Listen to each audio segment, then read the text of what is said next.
There is a letter, fragile and yellowed with time, hidden in the deepest vaults of the Vatican. Its fibers are brittle, stained with ink, tears, and according to those who dared examine it, traces of human blood. It should never have existed. It is the confession of a girl, barely 14, whose promised night of joy instead became a crucible of horror. In that chamber, innocence was shattered. In its place, something far darker was born, a patient, unyielding will to exact vengeance. The author of that letter was Catherine de' Medici, a young Florentine sent to France to marry into power. She was told she would be queen, that her marriage would open doors of prestige and influence. But the bridal chamber held neither ceremony nor love, only humiliation, meticulously orchestrated by those who viewed her suffering as sport.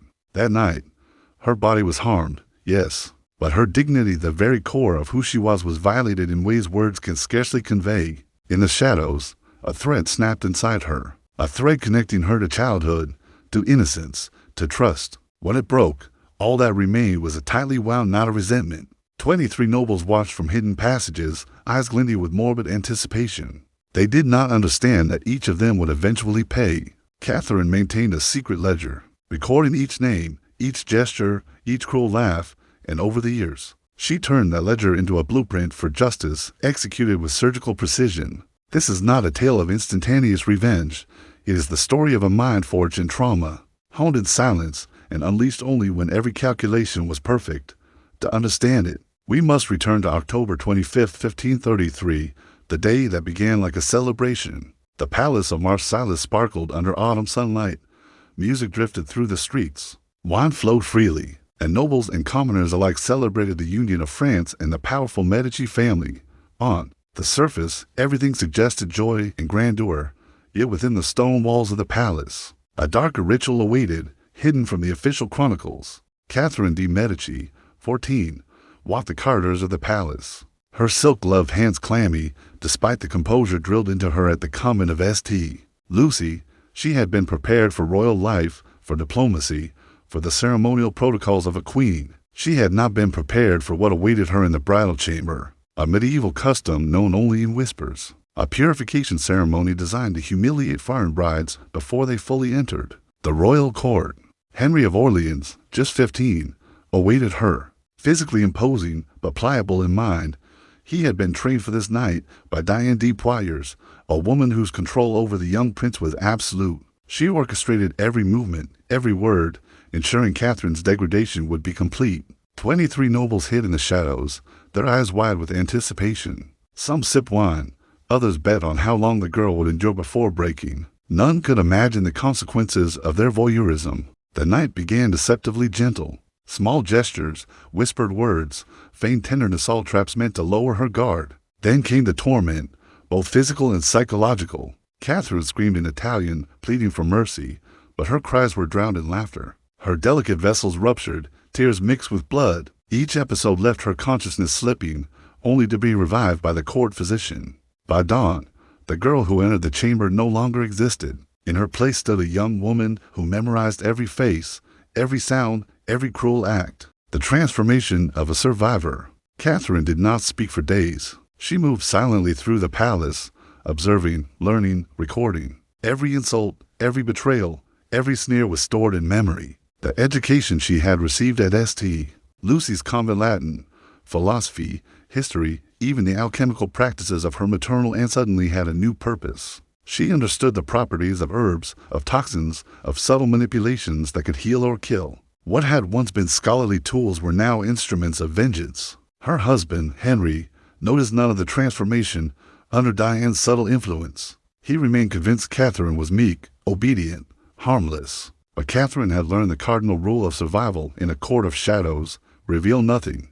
She smiled when required, bore slides silently, cultivated alliances, all while the map of her revenge unfolded in her mind. In the privacy of her chambers, Catherine kept her diary, a meticulous ledger of the 23 witnesses who had watched her humiliation. Each gesture, each whispered remark, each hidden corner of the chamber was noted. Over time, her patience and precision would transform this diary into a weapon far deadlier than any sword. The first acts of revenge. 3 years passed before Catherine acted. By then, she had perfected her facade of compliance. Each night, she returned to her diary, imagining the precise method by which each witness would be punished. Jean de Montmorency, a proud courtier who had bet on her endurance, became her first target. The poison she prepared was no ordinary toxin.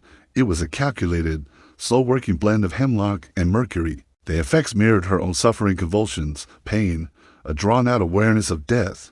The court whispered about food poisoning, unaware of the hand that orchestrated the justice they so casually mocked. One by one, the other witnesses fell, each punishment tailored to reflect the torment she had endured.